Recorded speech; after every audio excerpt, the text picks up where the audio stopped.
शांत वेश करनी कठिन वरनि न जाई स्वरूप, धरनी मुनि तनु जनु वीर रसु, आयु जहाँ सब भूप मंगल भवन मंगल हारी, द्रवौ दशरथ अजीर बिहारी। शांत वेश है परंतु करनी बहुत कठोर है, स्वरूप का वर्णन नहीं किया जा सकता।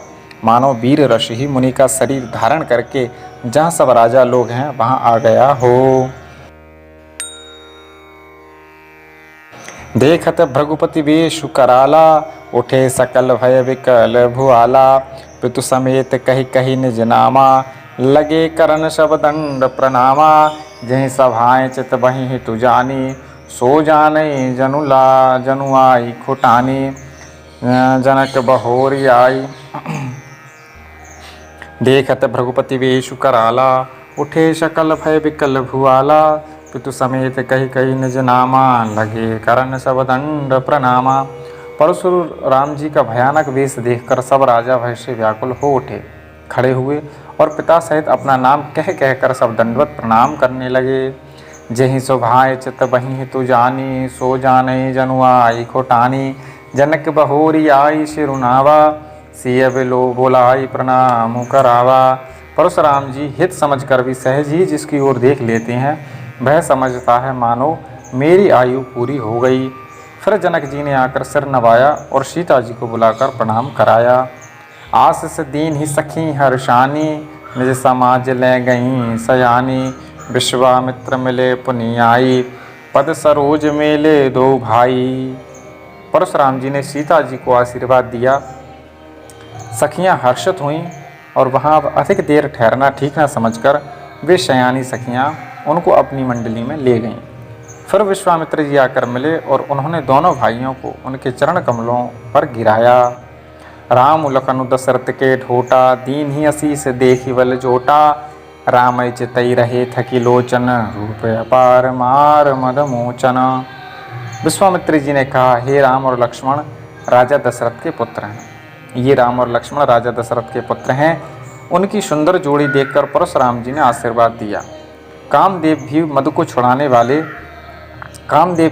को छुड़ाने वाले श्री रामचंद्र जी के अपार रूप को देखकर उनके नेत्र थकित स्तंभित हो रहे हैं। बहुरी बिलोकी विदेह सन, कहु काहति भीरो, पूछत जानी अजान जिमि व्याप्यु कोप शरीरो, मंगल भवन मंगलहारी, द्रवहु दशरथ अजीर बिहारी।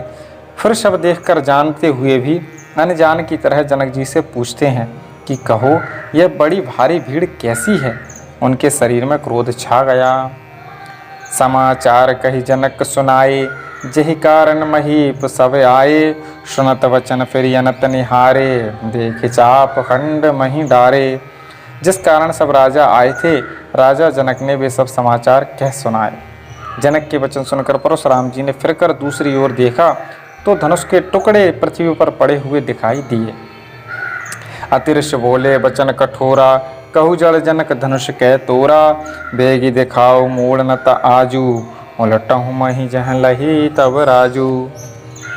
अत्यंत क्रोध में भरकर वे कठोर वचन बोले, रे मूर्ख जनक, बता धनुष किसने तोड़ा, उसे शीघ्र दिखा, नहीं तो अरे मूढ़ आज मैं जहाँ तक तेरा राज्य है वहाँ तक की पृथ्वी उलट दूंगा। अति डरु उतरु देत नृप नाही, कुटल भूप हर्षे मन माही, स्वर मुनि नाग नगर नर नारी, सोचहि सकल त्रासुर भारी। राजा को अत्यंत डर लगा जिसके कारण वे उत्तर नहीं देते। यह देखकर कुटिल राजा मन में बड़े प्रसन्न हुए। देवता मुनि नाग और नगर के स्त्री पुरुष सभी सोच करने लगे सबके हृदय में बड़ा भय है। मन पछतात सी महतारी, विधि अब सवरी बात बिगारी, भृगुपति कर स्वभाव मुनि सीता, अर्ध निमेष कलप सम बीता। सीता जी की माता मन में पछता रही हैं कि हाय विधाता ने अब बनी बनाई बात बिगाड़ दी है। परशुराम जी का स्वभाव सुनकर सीता जी को आधा क्षण भी कल्प के समान बीतने लगा। सभय विलो के लोग सब जान की भीरू, हृदय न हर्षु विषादु कछु, बोले श्री रघुबीरू। तब श्री रामचंद्र जी सब लोगों को भयभीत देखकर और सीता जी को डरी हुई जानकर बोले, उनके हृदय में न कुछ हर्ष था और न विषाद, मंगल भवन अमंगलहारी, द्रवहुस दशरथ अजिर विहारी।